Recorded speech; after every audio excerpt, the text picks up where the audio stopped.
साक्षी भाव की प्रैक्टिस हर समय करें। देखो, साक्षी 4 लेवल पर घटित होता है।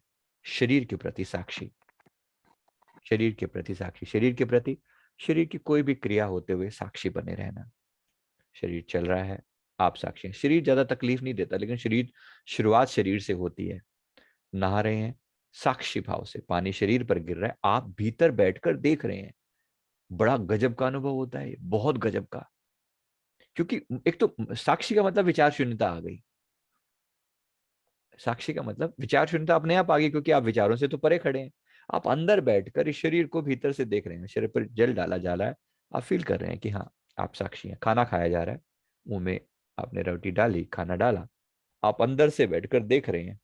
स्वाद से परे हो गया, स्वाद आपको प्रभावित नहीं कर सकता। You are no more connected to the taste. कितनी ही बढ़िया से बढ़िया चीज क्यों ना हो, जिनसे आज तक आप अटैच हो जाया करते थे, साक्षी भाव से खाकर देखें। मजाल है कि उसका टेस्ट आपको प्रभावित कर जाए या आपको गुलाम बना ले अपना, सवाल ही नहीं पैदा होता। करके देखा है आपने कभी? साक्षी भाव से खाना खा के देखा है? Anybody tried? देखा है सर। परफेक्ट।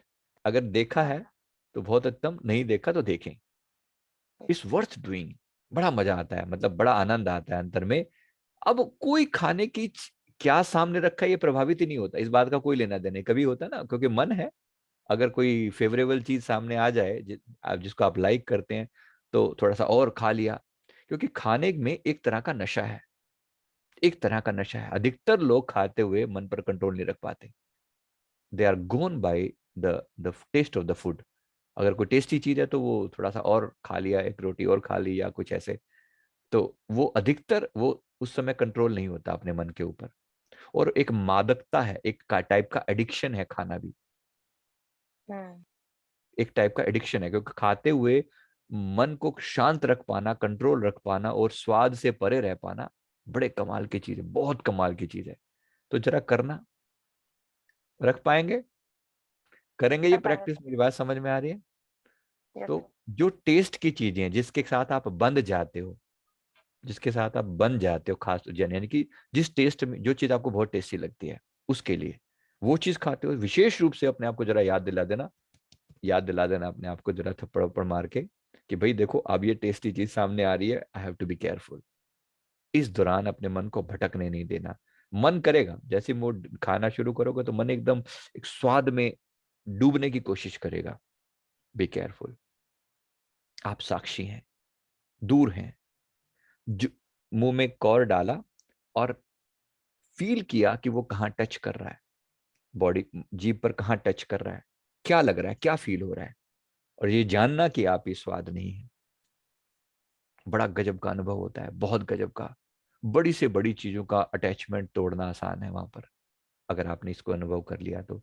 जिस चीज को पसंद करते थे कभी, एक समय में मैं कभी पनीर को बहुत पसंद करता था, पनीर की कोई भुर्जी या कुछ ऐसा, वट एक टाइम था। बस ये जो टेक्निक है ना, इसने ऐसा उसको ब्रेक किया है, तोड़ा है कि बस अब एक नॉर्मल सी चीज है। इसका मतलब ना तो वो पसंद है ना वो नापसंद है। आ जाए बुरा नहीं है, और ना आए तो चाहत नहीं है। Is it clear? मेरी बात समझ में आ रही है? Yes sir. फाइनली मन इतना न्यूट्रल हो जाए इस चीज के प्रति, कोई अच्छा नहीं और कोई बुरा नहीं। सिमिलरली, ये बहुत, ये कंपैरेटिवली आसान है अब घटनाओं के प्रति। अब मन के प्रति, ये तो शरीर का है, शरीर की फेवरेबल घटना या नॉन फेवरेबल। जैसे अब कभी मान लीजिए गर्मी लग रही है, बहुत ज्यादा गर्मी लग रही है, तो किसको लग रही है? शरीर को लग रही है। आप भीतर बैठकर देख रहे हैं, यानी हमेशा सुविधा के पीछे नहीं भाग रहे हैं। आप जानते हैं कि गर्मी लग रही है, किसको लग रही है? शरीर को लग रही है। ठंडक लग रही है, किसको लग रही है? शरीर को लग रही है। मैं भीतर हूं। ये प्रैक्टिस इतनी की होती है, हिमालय पे जो लोग योगी रहते हैं क्या करते हैं सोचे। किसी जन्म में बड़ा टाइम लगाया है वहां पर, आपने भी सभी ने लगाया होगा, कहीं ना कहीं अनेक कष्टों में रहे हैं। आप में से पता नहीं किसको मैं देख रहा था, किसी का पास लाइव, वो कांटों पर सोया करता था। मेरे को बाद में कंपेयर नहीं हो रहा, क्योंकि वो चेहरा किसका था वो यही समझ नहीं आया। लेकिन ऐसा, मतलब मैंने देखा कि किसी का किसका देख रहा था, वो कांटों पर सोने की आदत बना रहे। भाई कैसे सो सकता है कोई कांटों के ऊपर, लेकिन आदत बना रखी थी। जानबूझकर शरीर को कष्टों में रखना, ताकि शरीर के अलगाव को फील किया जा सके। और शरीर का अलगाव बहुत जरूरी है, बंधन तोड़ देता है, बड़ा भारी भरकम बंधन तोड़ देता है। और उसमें सबसे बड़ा जो अलगाव स्वाद के टाइम पे आता है।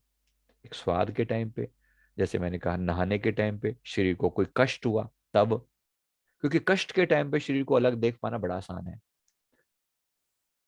जब आप सोने जा रहे हैं, सब कुछ कंफर्टेबल है, कोजी कोजी सा एटमोसफियर है, टेम्परेचर आपके हिसाब से है, सिचुएशन आपके हिसाब से है, कपड़े आपके हिसाब से हैं, सब कुछ आपके हिसाब से कंफर्टेबल है, तो उस समय में आप शांत रह पाए थोड़ा मुश्किल होता है। लेकिन कोई डिफिकल्ट कंडीशन पैदा हो शरीर के साथ, तो वहां अगर आप मेंटेन रख पाए तो फिर बड़ा आनंद आता है।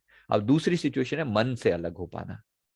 अब मन से अलग होने के पीछे भी यही थ्योरी है कि मन की पहले जो नॉन फेवरेबल चीजें, तब अलग रह पाना आसान है।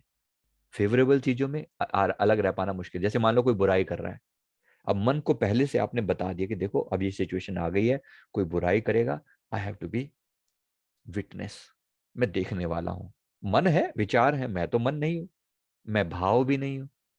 अब दो तरह की चीजें ना, मन में विचार आते हैं और भाव आते हैं। भाव गहरे हैं, जैसे प्रेम का भाव, नफरत का भाव, गुस्से का भाव, ये भाव है। और जो विचार हैं, विचार ऊपर हैं, विचार चल रहे हैं, मैं विचारों को भीतर पीछे से देख रहा हूं। अब विचार आ रहे हैं, जा रहे हैं, आ रहे हैं, जा रहे हैं। विचारों से अलग होना कितना मुश्किल है? मुश्किल है क्या? विचारों से अलग हो पाते हैं? पूछ रहा हूं। इजी है? सतर्क रहना पड़ता है, मैं जानता हूं, ये एक अपने आप नहीं होता। विचारों से अलग रह पाने के लिए थोड़ी मेहनत होती है, लेकिन फिर हो जाता है कि विचार चल रहे हैं और ये मैं हूं, अलग हूं। फिर भाव, भाव उससे भी सूक्ष्म है, बारीक है। अब किसी के प्रति गुस्सा उठ रहा है, क्यों उठ रहा है आपको ये भी नहीं पता होता। लेकिन अगर आप थोड़ा सा इसके प्रति जागे हुए हैं, तो फिर आपको पता चलता है कि देखिए ये गुस्सा उठा, ये गुस्सा अंदर से बिल्डअप हो रहा है अभी, और ये एकदम से बम्बार्डमेंट होगी। लेकिन इससे पहले कि बम्बार्डमेंट हो, मैं सतर्क हूं इसके प्रति, फिर मजाल है ये आगे बढ़ जाए। अगर आप सतर्क हैं, उसके प्रति जागे हुए हैं, होश पूर्वक हैं, फिर वो आपका कुछ नहीं बिगाड़ सकता। तो जरा इसको करना, प्रैक्टिकली करके ही समझ में आती हैं चीजें कि आप अलग हैं। आप शरीर से अलग हैं, आप मन से अलग हैं, आप भाव से अलग हैं। अब इसी तरह मान और अपमान में अलग होना। अपमान में अलग होना आसान है। कोई आपका अपमान कर रहा है, आप नहीं चाहते कि वो आपको सुनाई पड़े। लेकिन अगर कोई सम्मान दे रहा है, तो आप चाहते हो कि ऐसा हो। मतलब सम्मान देना तो अच्छा लगता है, कोई आपकी तारीफ कर रहा है। लेकिन उस समय भी आप अगर खुद को अलग कर पाए, शुरुआत दोनों में लगानी पड़ेगी। ऐसा नहीं कि एक पार्ट में आप अलग हो जाए और एक पार्ट में कहेंगे हाँ ये बिल्कुल सही कह रहा है, ये अगर मेरी तारीफ कर रहा है तो बिल्कुल सही कह रहा है, मैं इसकी तारीफ के लायक हूँ। अपमान के भी आप लायक नहीं है, अपमान के भी लायक नहीं है, आप दोनों से पार हैं। समझ में आ रही है? दोनों से। और पांडवों के में की जो माता कुंती थी, उसने भगवान श्री कृष्ण से जब दुख मांगे थे, तो पीछे यही कारण था कि हे प्रभु दुख देना, क्योंकि सुखों में मैं अधिकतर आपको भूल जाती हूँ। दुख देना ताकि मुझे आपकी याद बनी रहे। अब ये उसके अपने तरीके हैं। मैं नहीं कह रहा हूं कि हम दुख मांगे, लेकिन दुखों में सचेत रहें, बस इतना। जागते रहें कि दुख आए तो हम जागे हुए हों कि ये दुख आ रहा है। किसको हो रहा है दुख? आपको थोड़ी दुख हो सकता है, आपको दुख हो ही नहीं सकता। साक्षी को कोई दुख नहीं है, आत्मा को कोई दुख नहीं है। जो कुछ हो रहा है वो ऊपर के लेवल पर हो रहा है।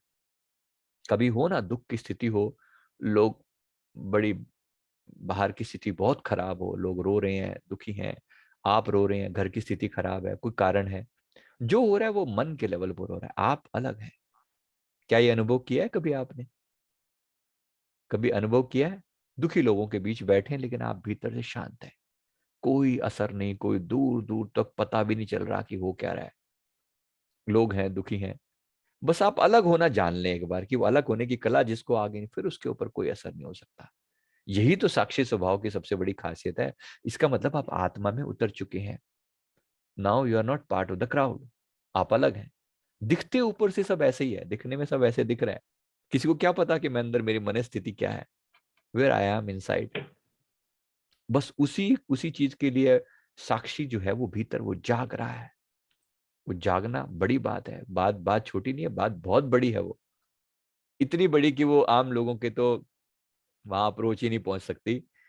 आम लोगों को तो पता भी नहीं लग सकता ये बंदा कर क्या रहा है, what is happening with this guy. तो ये बड़ी बात है। अगर आपको ये अनुभव में हो रखा है, आ रहा है और नहीं आ रहा, तो इसको तो भी इस पे थोड़ा सा जान इस पे प्रैक्टिस करने से हो जाएगा। So take your time, do practice and slowly साक्षी भाव में, नॉन वेवरिंग कॉन्शियसनेस में आप उतरें। यही नॉन वेवरिंग है। कोई चेंज नहीं हो रहा वहां पर, वो सदा कांस्टेंट है। वो जल रहा है सूरज की तरह तो जल रहा है बस। उसकी लौ फड़फड़ाती नहीं है अब। दिया है, जैसे भगवान श्री कृष्ण फरमाते हैं कि वायु रहित स्थान पर रखा हुआ दिया, वायु रहित, no air present and a lamp is there. तो लैंप जो है वो जल रहा है, लेकिन वायु नहीं है आसपास में। तो वो बिल्कुल कांस्टेंट है, बिल्कुल कांस्टेंट है, उसमें कोई वेवरिंग नहीं होती। समझ में आ रही है ये वाली बात? तो थोड़ी प्रैक्टिस करें, इसकी प्रैक्टिस होते होते ही नॉन वेवरिंग वाली स्टेज आती है। आती है, बार बार कहना पड़ता है। एक गलत प्रोग्रामिंग ही तो हुई है हमारी। थे तो हम सदा आत्मा ही, लेकिन गलत प्रोग्रामिंग से संसारी बन गए। प्रोग्रामिंग चेंज कर लेते हैं, वापिस आ जाते हैं लौट कर। चलिए शुरू करते हैं अपना प्रोसेस। अभी भी वो वाइब्रेशन जो है वो बदली नहीं है। अर्थ की वाइब्रेशन अभी भी बहुत स्ट्रांग है, तो इसका भी फायदा उठाएंगे। तो आज के अनुभव बड़े दिव्य होने चाहिए, ऐसा